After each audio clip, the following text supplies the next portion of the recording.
Hello. Sorry I'm late. I was early last time by 3 minutes, and that threw me off completely. Couldn't possibly do that again. So I'm back to my normal uh, time. Kathy Baggett's here, and Lisa Grubbs is here, and I'm late, so I'm starting talking to people. So don't talk to me. Yeah, it's not going to work out if you. It's not going to be that kind of thing. Kathy's here, and Lisa's here, and apparently my wife is here, and she's just going to be like the sidekick that interjects occasionally, I suppose. So if you're ready for that, be ready, folks. I'm very excited to be with you on this Ask a Priest on a Thursday afternoon. I'm going to keep my hat on to show how casual the whole event really is. Also, just because I miss wearing my hat because I don't go out very often. So that's the thing. Hey, Andrew Cole. Hey, Kathy Baggett. Hey, Lisa. We got a crew. And Kathy Baggett left me a question, and I'm going to look it up. Even though she's here right now, she asked me a question the other day that she wanted me to answer. So it'll be a good starter, and we'll get started with her. So, Kathy, I'm going to read your question because, my goodness, I'm not going to be able to remember this by this is way more fun than church. You can be in jammies, Lisa says. I mean, I might be wearing sweatpants down here. We're not going to find out today. Okay. Here's Kathy Baggett's question. Hi there. Oh, I won't get to the hi well part. Here we go. Tuesday Phil mentioned, you mentioned being made in God's image and that imagine having both masculine and feminine parts. Kathy says, I try hard not to anthropomorphize God, so I don't picture God as human, male or female. This is good theology, Kathy. I am not a Hebrew, Greek, or Latin scholar, so I can parse what the original in God's image might have said or meant, but I wonder if it might be that God created each of us as God imagined us to be. So like an artist who has in mind images, imagines what the final product will look like. I think that is what God has done, Kathy says. Like Michelangelo talks about releasing the image from the chunks of marble, God is releasing who we are in the core of our being from the creative dust. What you think? First of all, Kathy, these questions like this are going to make us the smartest podcast on the internet, even if I don't answer it well. Just questions like that are so wonderful. So thank you for that. So first and foremost, do I think that God is anthropomorphic, that God is like a man or like a woman? No. And in fact, there's a really important aspect to the fact that in the creation story, it says that humanity was made in God's image and that is because this is a time in which people would make gods, images, idols in their own image, in humanity's image, in the image of a bird, in the image of this, in the image of that. The idea that people did and very regularly and even do now seek to make God in our own image is a natural reality. It's a natural part of humanity. So from the very beginning of Genesis 1, there is this subversive emphasis, idea that you are that we are made in God's image rather than God made in our image, right? So, but what's fascinating about this is while it insists that we are made in God's image, it also insists that both male and female are made in God's image, that people, male and female both, not one or the other, are made in God's image. So when I hear that, I make a jump that not everyone makes. And you heard me make that on Tuesday, which is I made the point of saying I think that there are both masculine and feminine realities to God. I think our masculinity and our femininity are important to our ontology, to who we are. And by the way, I don't think our developing understanding of the fluidity of gender and gender constructs and sexuality and these things, I don't think they have to take away from this. If anything, I think they point to the reality. Transgenderism, for example, did you think I was going to go there right out of the gates? Well, here we are. Doesn't, to me, and someone could come on and correct me completely, but to me, it does not undermine the importance of gender. If anything, it points out how deeply gender matters to us as people. If someone is willing to surgically change themselves or just live in a different way, counter to their understanding of society, or go through therapy and hormone pills and do different things that they're doing for themselves because so that their body or their life could in some way fit more peacefully and more wholly into their understanding of themselves, right, then gender must actually be really important. So I'm curious. I tend to think that that our genders, that our femininity and masculinity, and these ideas and sexuality and all these things, they're gifts of God, imparted to us by God, and that perhaps, since it said in that very first chapter, male and female, God created them. In his image, God created them. That because one of the first things that's mentioned are our male and femaleness, that this may be something that is part of the image of God. Again, I don't want to anthropomorphize that and say, oh, so God's a man or God's a woman. You're like, you saying God transcends all that, and I don't tend to see God that way. You say that's like good classic theology. The Jews didn't see God as a man hanging out in the clouds, and the traditional sort of Augustinian understanding of God as one that is God is not human. This is the radical nature of Jesus, that God, who is so not human, would present God's self in humanity, in solidarity with humanity, is completely radical. But it's only radical if God is not human, right? Okay, so I might have gotten off on a side note. My point, I think, is that I think there is something divine in our masculinity and our femininity, and that both have, and all of the sort of our understandings and gender expressions and our sexuality as well, that these things are gifts from God, and that I don't think that we should be afraid of finding God's presence there. God may transcend those things, but God may also be present in those things. I love your image of us being created by God, sort of as in God's imagination, that God has an idea for us and then makes it so. I think that's really beautiful. I kind of don't want to touch that. I kind of want to leave it alone because I think it's really powerful.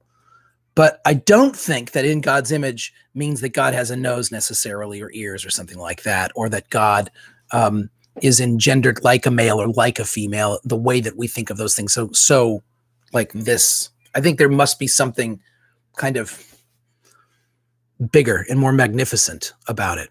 I hope that makes sense. That's a big question right out of the gate, so I hope it made some kind of sense. To say that we are made in God's image. And now, by the way, while I'm finishing this up, if you other people who are on here have questions, please do type them in, and I will start with a new one. I'll start the next question. So you can feel free to write a question anytime you think of it, and not just when I fall silent. The idea that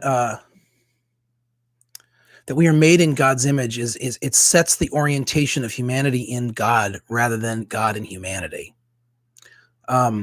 This is actually really fundamental to my theology, that we oftentimes think that God is a concept and we're the real thing. But if Genesis is to be taken seriously, one way I take it seriously is by saying God is the real thing, and we are in the imagination of God. We are the creations.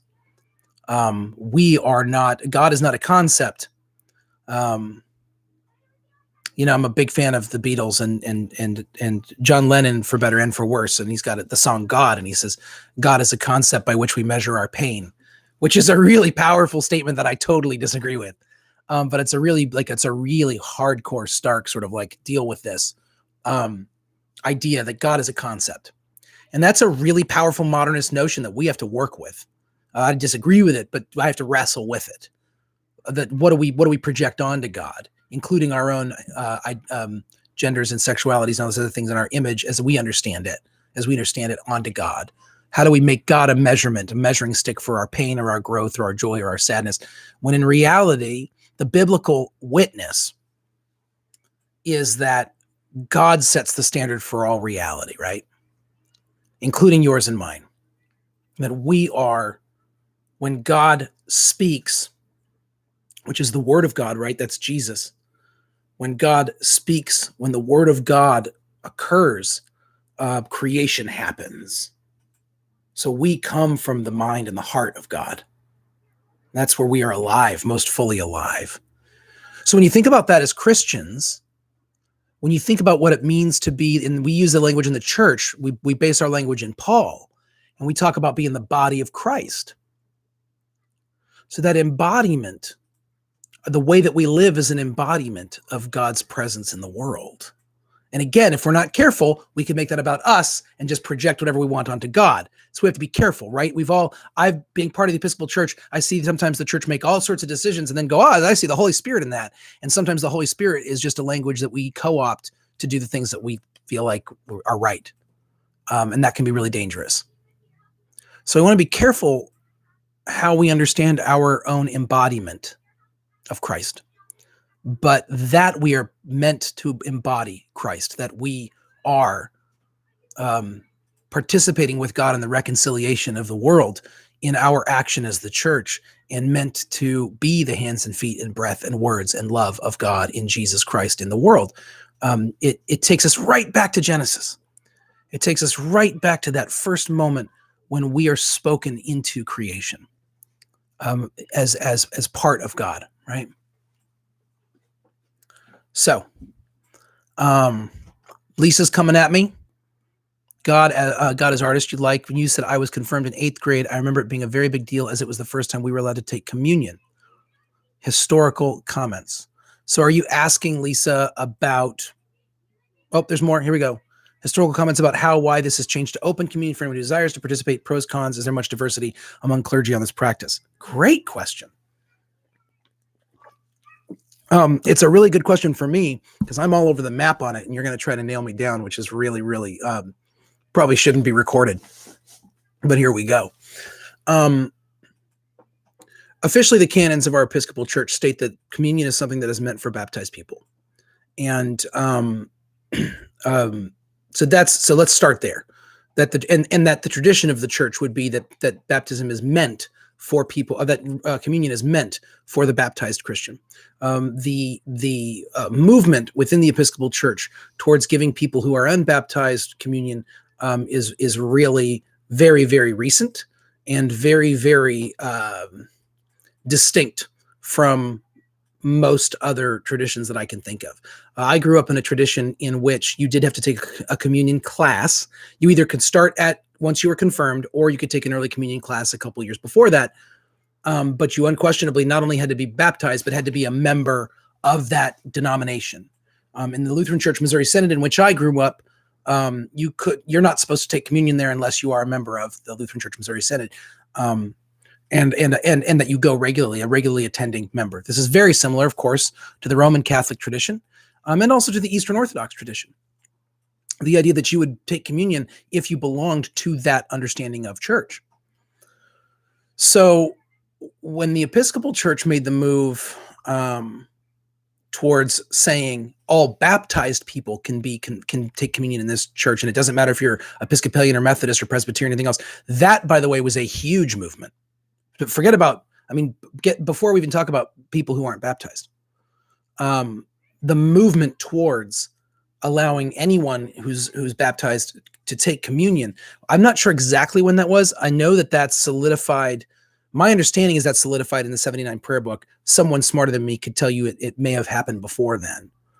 But the 79 prayer book solidifies this notion that this is for, and saying communion is for all baptized Christians was meant as an incredibly inclusive statement.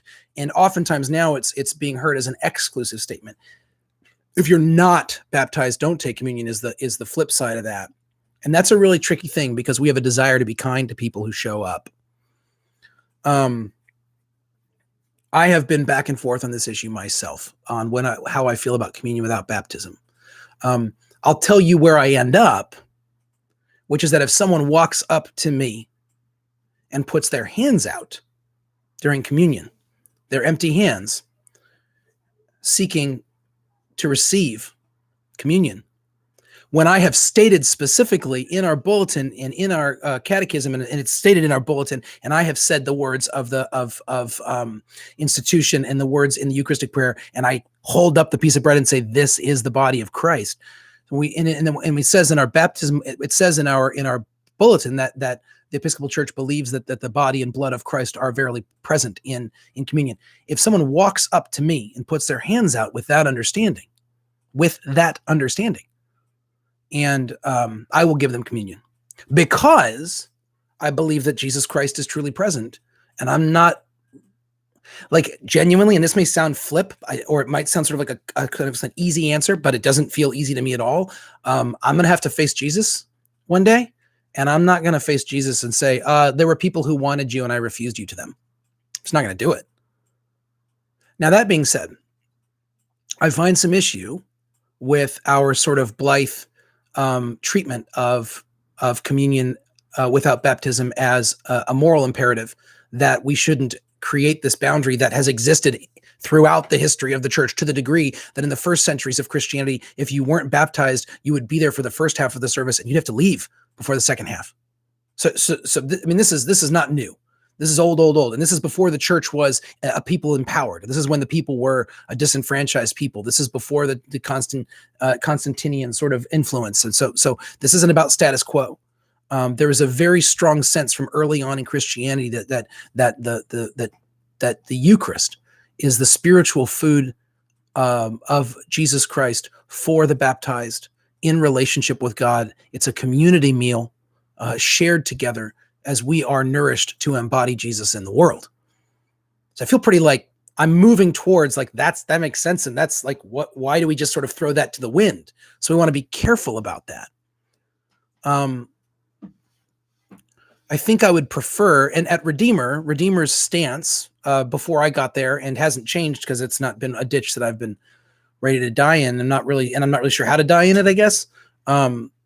Has been, they believe in, my church, Redeemer, supports communion without baptism. Our bishop knows that, is not psyched about it, but says, well, he's also not going to die in that ditch. But I think it's a mistake to pretend that it's hospitable, to tell anyone, whoever they are, that they can just come up and put their hands out and receive Jesus, because it may not be fair to them at all to understand what they're getting themselves into. So I think we should be really careful. I'd like to see us talk more about it. I mean, I think there's so many ways that we can be hospitable, and we pretend that you have to try to figure out how to get into our church and figure out which service to go to and figure out what the heck is going on with all of with our crazy liturgy and all of our language. And it's insane. And then all of a sudden we're like, but everyone can take communion because we want to be hospitable. But don't sit in that chair because that's my pew. Right. I think that there's a lot of ways we could be incredibly hospitable, and this doesn't have to be the one. And I think it's a strange thing because it's a nourishment issue. It's a spiritual nourishment for the church and our work in the world. Now, all that being said, I've already said what I said, which is if someone walks up and puts their hands out to me, I'm going to give them communion. If I know someone's not baptized and they want to receive communion, I try to use that as an opportunity to speak with them in a pastoral way and talk with them about it. I won't refuse them communion. I'm not in the business of refusing communion. I'm not in the business of refusing Christ to anyone who might seek him, even if they don't know what that means. But I do think it's a place for conversation. And I think it's an invitation to deeper understanding about what we think is happening at the table. I have had people I've had conversations with, and some were taking communion and then stopped until they were ready to be baptized. Others were kind of put off by even having the conversation. This is the risk that we run, being an organization that deals with the vulnerability of people's faiths and trying to understand how to create some kind of standard and some boundaries and definitions that any body has, while trying to be as caring and loving and as hospitable, as inclusive and open as possible. I think one thing that's important to say is whether or not you are baptized, you are loved by God. And whether or not you take communion, God is working in your life and is loving you. So you don't need to take this to go to heaven. And we want to be super careful how we talk about that. That's above our pay grade as Christians, who gets to go where, and deciding that if you take this or don't take this, that's the deciding factor. So as you can see, I'm all over the map on this. I believe strongly in the presence of Jesus Christ in the Eucharist. And I believe strongly in our ties to other traditions and our historical faith. And I believe that it's really important to treat each person with love, respect, and dignity, and trust that they are coming up, and trust them when they come up. If their hands are out, they have a reason. And I don't think it's a you get it or you don't get it thing. I think we give communion to people who put their hands out, but I think we can do a better job of how we talk about that and what that means. and that our goal is to love the person right in front of us as if they are Christ himself. And hopefully we can do that work. I hope that's somewhat helpful. Lisa, the difference between the invitation to the table versus an invitation to coffee hours, but I totally get not refusing. The refusal of the Catholic Church is uncomfortable. It can be uncomfortable. Lisa Clemens, why do we read most prayers? Is prayer better when it is prepared, or does it matter? What a wonderful question. Well, we are an English church by tradition, so everything must be very orderly and well thought out. And we are a church of the Reformation, which is the quote unquote age of enlightenment, the dawn of modernism. And so by nature, we're literary. By nature, it's a literate tradition. And so there's a big emphasis on the written word and getting the right words. That's my snarky but historically accurate answer. I think beyond that,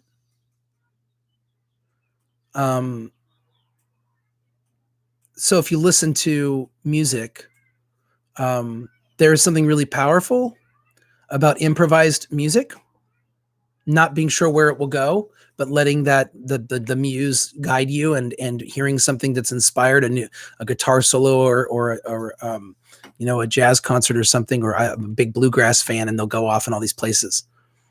And also, the words that have been sung over and over and over again have great meaning to us. The prayers, if it's written down, we can pray it again and again and again. And if it's written down, then you and I can pray a prayer with someone across the country at the same time or at a different time, but that these prayers have been prayed hundreds of thousands, millions of times, some of them prayed. That we would, and I love to tell people this because it's true. Your favorite song wasn't your favorite song the first time you heard it, right? It becomes your favorite song like the 1,000th time you hear it. Something happens in the repeated listening. Something changes in you, and your relationship with the song changes, and your relationship with the music changes from hearing it repeatedly. And so there's something to having the opportunity to hear something again and again and again. So the written word, the written prayer gives us an opportunity to pray with others and to pray the same prayer over and over again until we finally mean it, and it enables us to pray the same prayer together. It enables us to pray as a people and not just as a single person or even a gathering of persons, but as a people. With that in mind, prayers that are extemporaneous, that are spontaneous, that are off the top of our head, that are unprepared and unwritten, that are personal, that are Pentecostal, why not? When it moves you, it moves, right? When the Spirit moves, you got to go. And I think we should use every method at our disposal in our interactions with God. The goal is to be in deeper relationship with our Maker. And I don't think we need to be exclusive about that. I think that we can take these words that have been written and use them and share them and live into that and try to embody the prayer itself in our culture and in our community. And there should be a space where you can moan and wail and scream and shout or whisper or think in the quietness of your brain, this is what I need from me, the solitude of it. I think both are true. The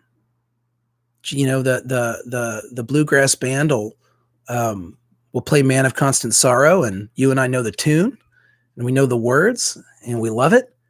And then the fiddle player is going to go off and do some stuff and it's going to be awesome.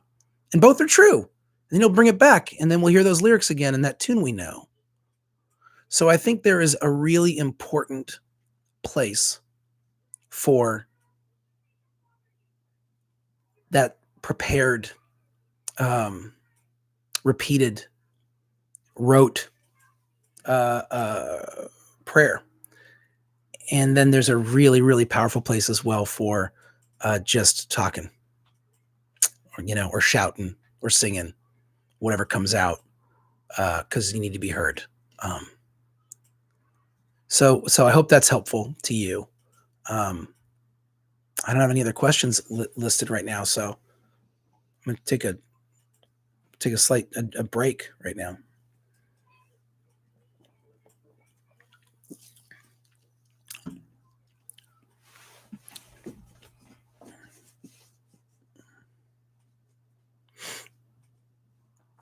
Kathy Baggett.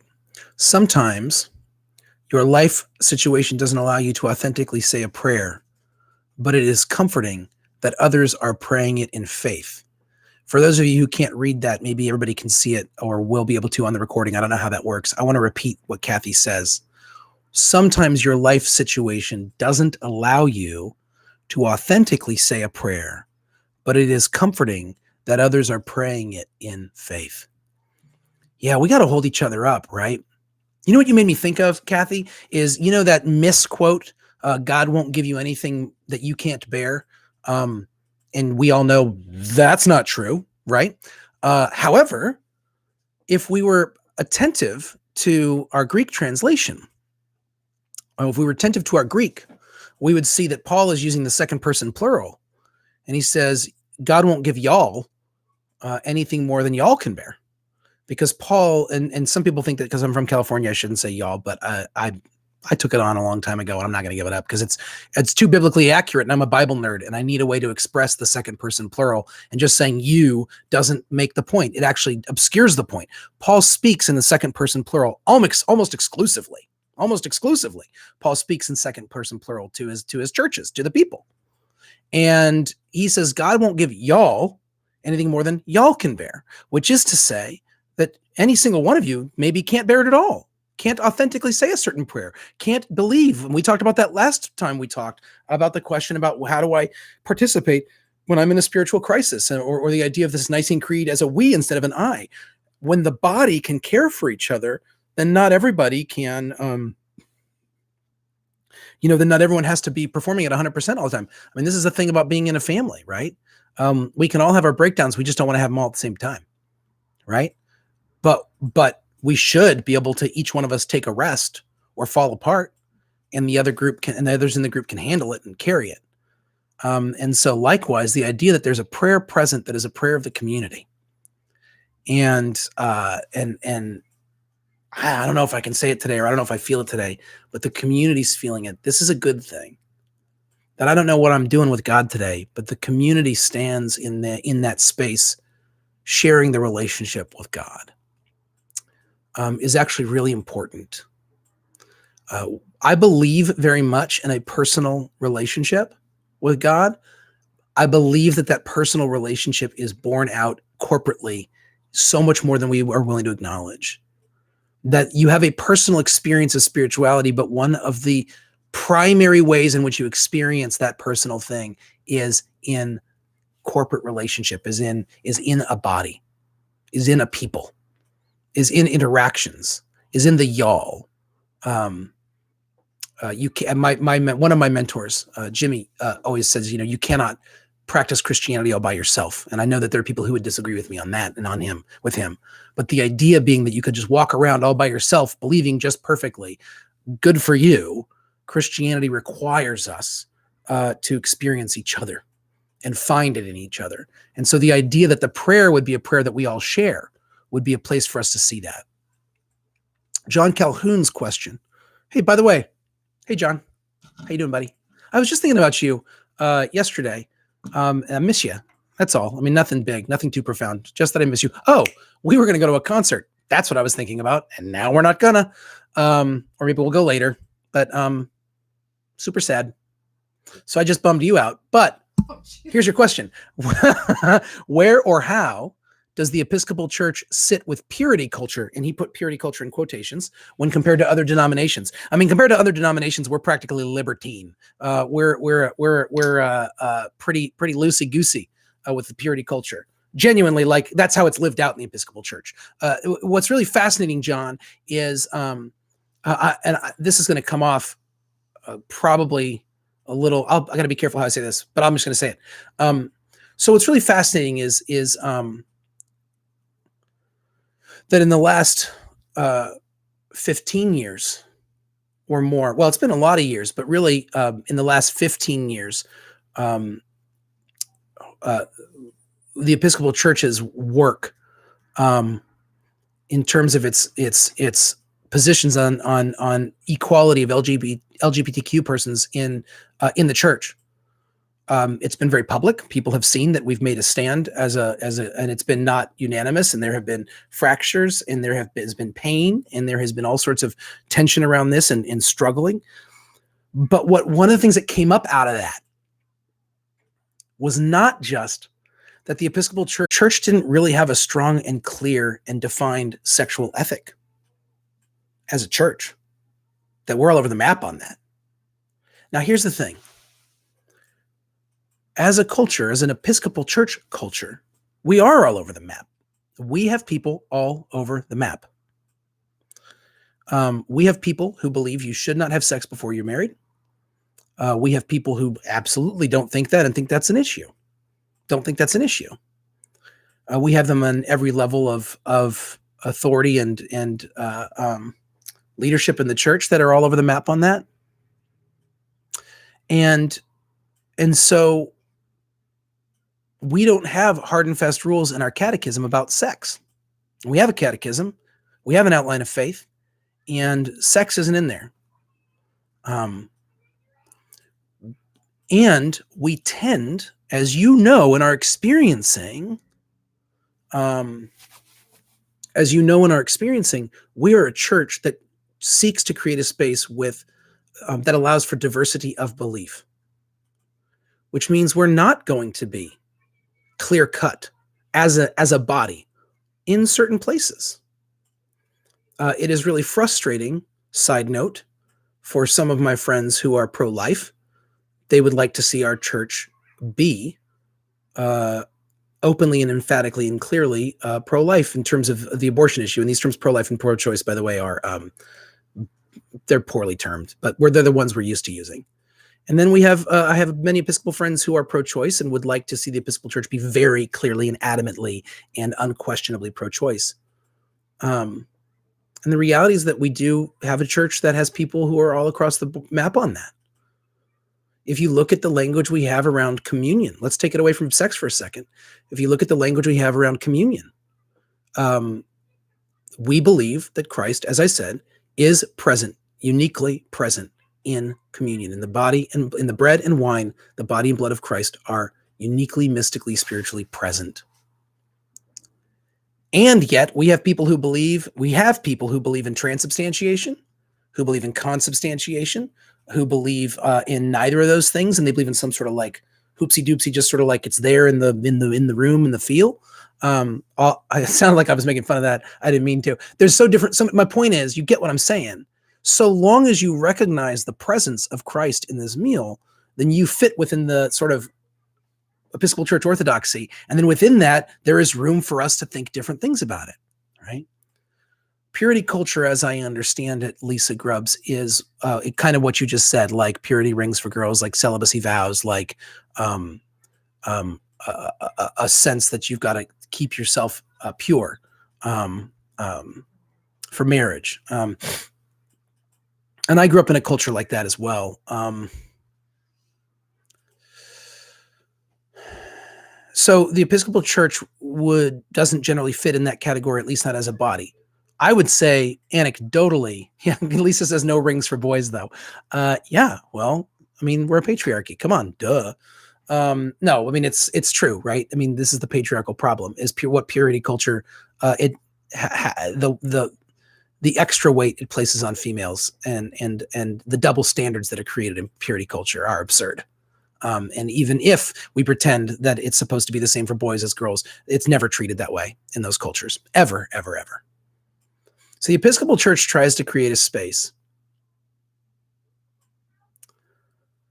that embraces the equality of men and women and of non-binary people. The Episcopal Church tries to create a space that recognizes the blessing of all different manner of relationships. Recognizing, and by the blessing, I mean God's presence and active activity in that relationship. So anecdotally, I would say the Episcopal Church as a culture ends up being so far from purity culture that a lot of Christian denominations would think we're nuts, or that we're not Christian, or we don't get it. Oh, well, I mean, here we are. I'd like to offer like a super vigorous defense of our position, and say like, oh, well, this is why we're right and they're wrong. But here's what I think. I think when you look at our baptismal covenant, our emphasis is on our need to be obedient to God in Jesus Christ, and to live our lives to the glory of God, and to recognize the presence of Christ in our neighbor, to treat them with love and respect and dignity. And so what I would say as a positive sexual ethic, and by that I mean not just what we don't think or what we don't believe, what I think we are meant to believe as Episcopalians, and what I think we live out and should articulate more fully, is that we want to understand our sexual relationships with people and our romantic relationships with people as, are we respecting that person and treating them as if they are Christ? Are we seeking and serving? Are we seeking to serve Christ in the person in front of us, in our sexual relationships? Are we able to recognize that? See, the problem is so much of purity culture treats sex like it's dirty, like it's nasty, like it's wrong. Or it's this thing that's only made for these two people or else. And it's this sort of like, but even then it's this sort of like, it's like an egg. You got to be careful or you'll break it. I mean, it's so fragile. And I think the Episcopal Church doesn't treat sex with that kind of fragility. I think we recognize the Holy Spirit in all sorts of places around our sexuality in our lives. And I think that's hard for some people to hear, but it's true. So I would say, as a positive sexual ethic, in your relationships with people across the board, your relationships, are you treating them as if they are part of the body of Christ? Are you treating them with the love of Christ? And that extends to our relationships with people sexually, and should. Lisa asks, church belief for faithfulness, vows of marriage. I'm not sure what you're asking yet.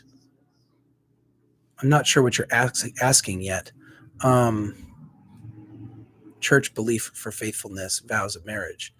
Yeah, I mean, a vow to another person, if I think what you're asking is, do those count or do they matter? I mean, a vow matters very much. So if you're going to stand up in front of people and say, I will honor you in this way. I mean, the church is not about polygamy or polyamory, just for the record.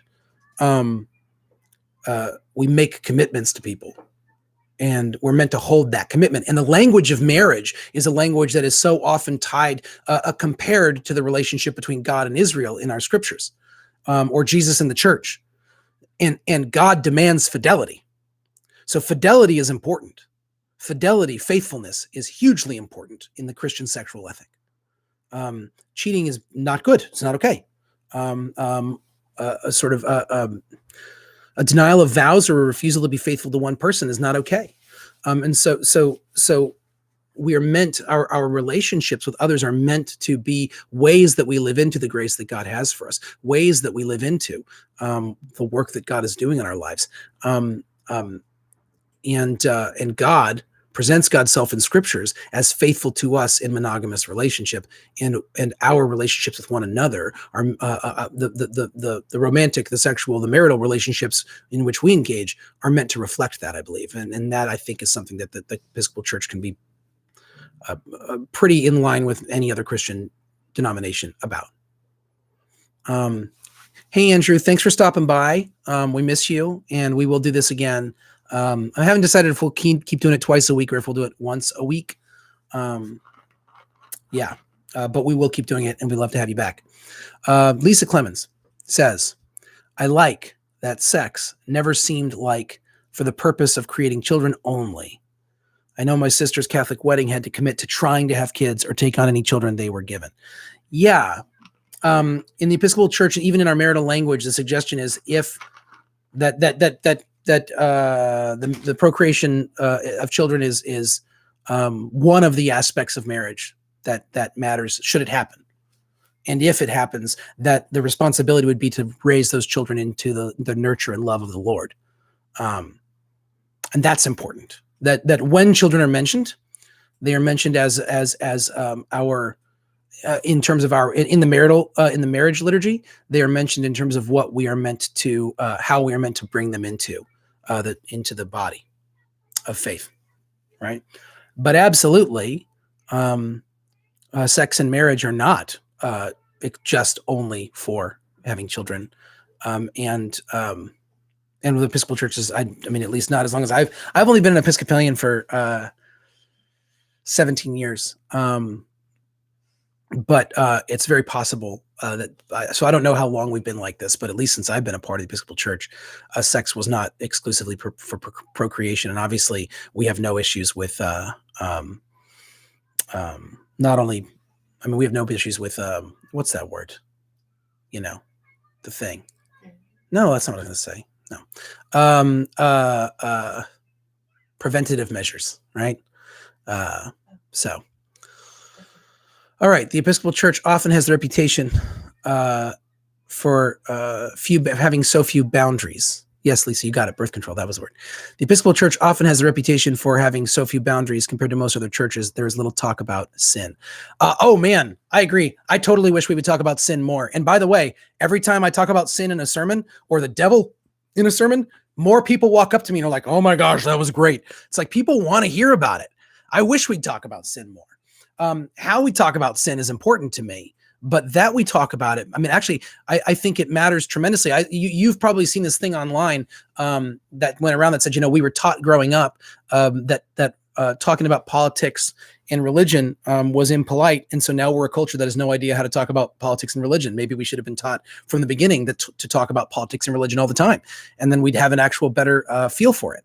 And the same was true. I was reading a book called Raising White Kids by a woman named Jennifer. I forget her last name. It might be Kimball.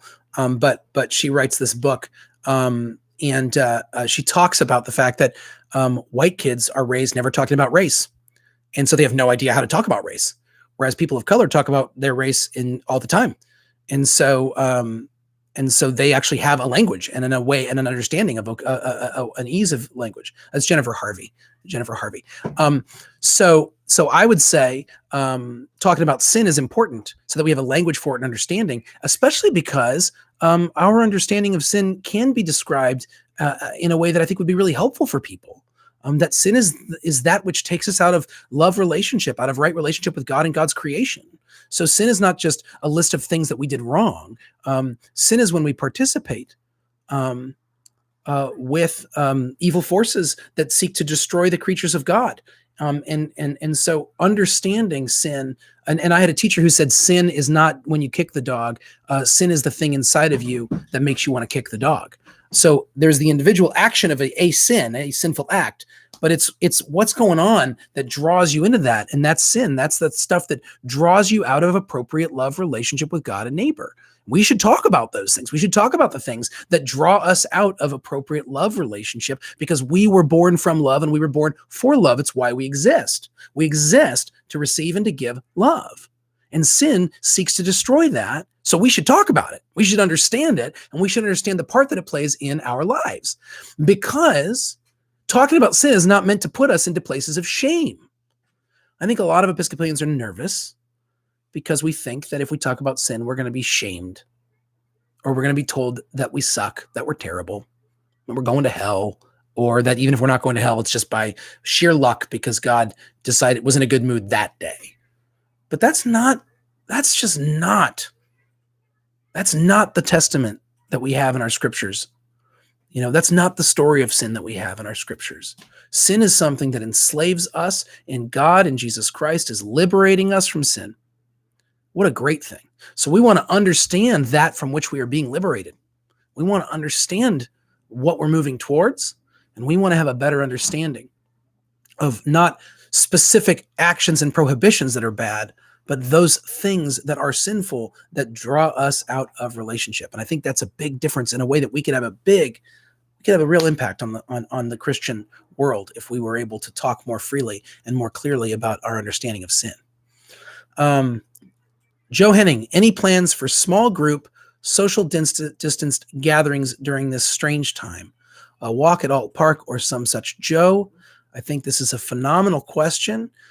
Anyone who's part of Redeemer should have by now, and if you haven't, please do email and let me know. Should have been reached out to by a neighborhood connector. Joe, I know who yours is. We should be, you have the opportunity to be checked in by them. And I know some of those groups have done some, from a careful distance, walks together in different places. I also know that coming up on Maundy Thursday, we're planning to have a Zoom dinner where anyone who wants to can call in to the Zoom conference, and we'll all eat our meal while we get to look at each other's pretty faces. And Beth Weinwith is going to help facilitate the conversation during that time. So it's something resembling orderly. But we need to be able to do things like that, to be able to see each other, and even if it is from across the away. So I hope that you'll check in with your neighborhood connector about that, about ways you might be able to meet in some kind of way. And I also would recommend to you all, we have this, of course, but we also have our Bible studies on Wednesday at noon and Thursday at 10 a.m., which are Zoom, so you can interact and see each other. We did that this morning. It was fantastic. And our series on Martin Luther King Jr., which has been a Lenten series, but we may continue it through that, beyond that. And that's another, it's on Zoom. Still not as great as seeing each other in person, but it's so great to see each other's faces and interact. So that's one way. And Lisa Clem, I'm going to come back to Mary Southworth Schaefer's question, but going back to sin for just a second. Lisa Clemens says, not the love the sin or hate the sin mentality. I always hated that phrase too. Yeah, me too. Love the sin or hate the sin. It just sounds like an excuse to hate more. What if we just didn't hate? Hate sucks, and I'm not for it. So, yeah, and it's always a way, by the way, to parse out and be like, it always seems like a way that we're able to judge people while acting like we're not judging people, right? It's nonsense. And it's a phrase that's been used as a backdoor to shaming gay people, for instance, my whole lifetime. So I think it sucks, and I don't like it. So you don't need to love the sinner, hate the sin. Just love the sinner, and maybe shut up. I think maybe that should be the new phrase. So probably not from a guy who's going to talk for an hour straight. Mary Southworth Schaefer, Jeff asks, hey, Jeff. Hey, Mary. Hey, guys. Hey, fam. What's up? Who's your favorite disciple and why?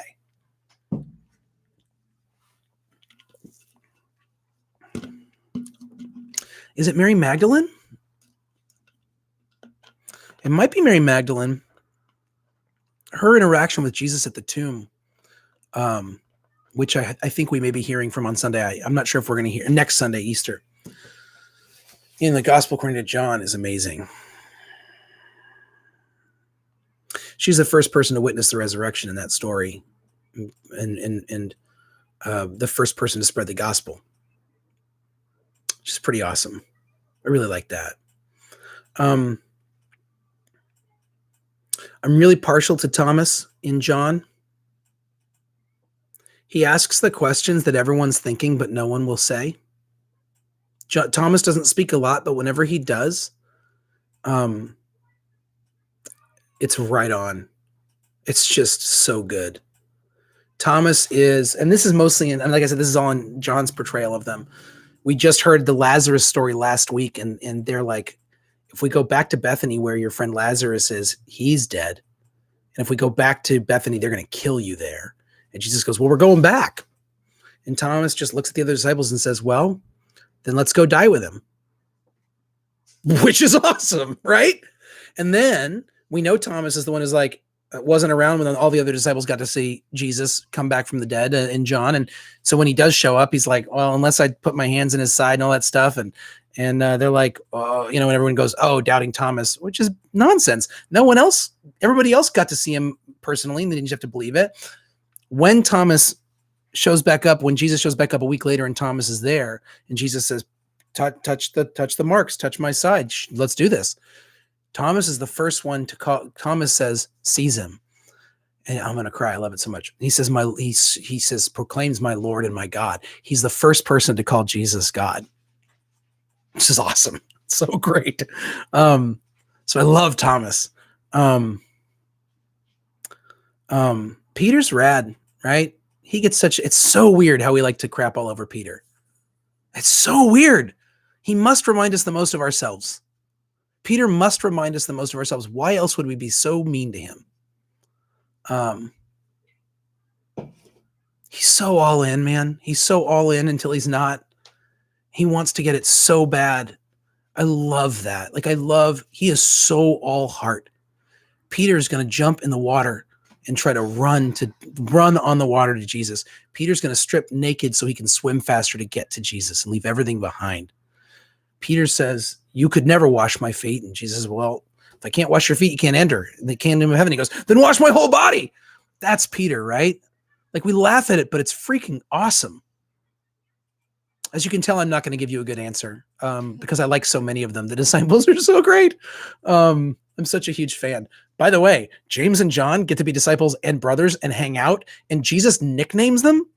We never talk about the nicknames. Peter's name is Simon, and Jesus just starts calling him Rock. That's what Peter means, right? Cephas, Rock.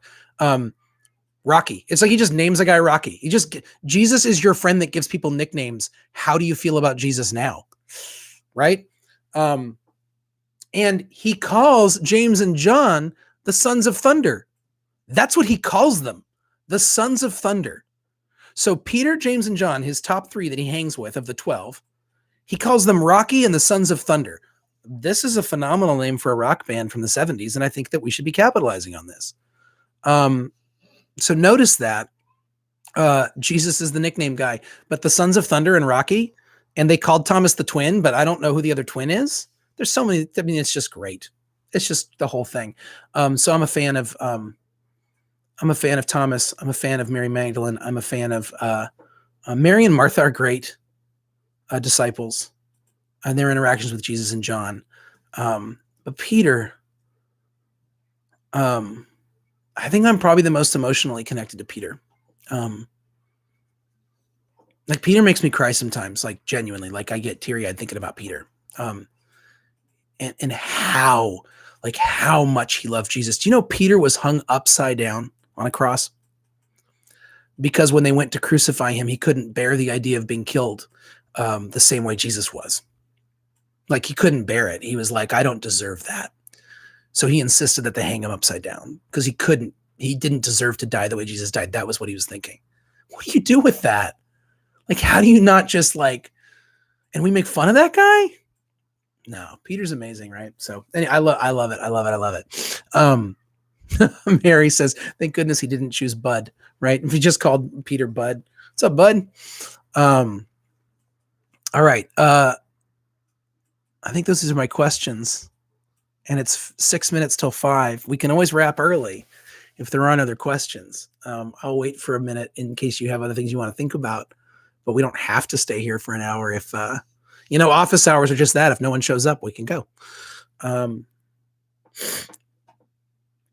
Kathy Baggett says some early strains of Christianity suggest that Thomas was the twin of Jesus. That is why he could be so intimate with him. Wow. That would be a very different nativity story. And kind of either super bummer for Thomas or super psyched that he really dodged a bullet on that one, right? But you remind me of Life of Brian, right? Like the guy who was born the same day as Jesus, like two huts over, 2 stables over from Jesus is Brian. And so their parallel lives are being run like that. It's interesting about intimacy with Jesus, how important that is in John's gospel.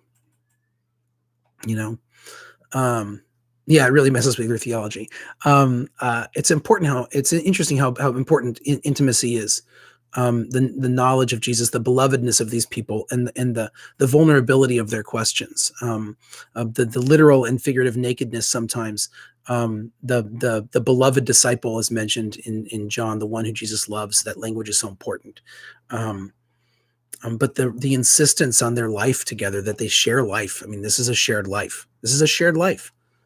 Years of these men and women being together, sharing common life.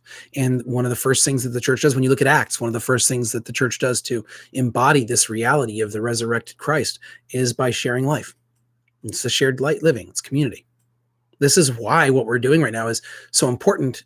It's also why it's so painful. Thank God we're talking at all, and we have this little forum to do it.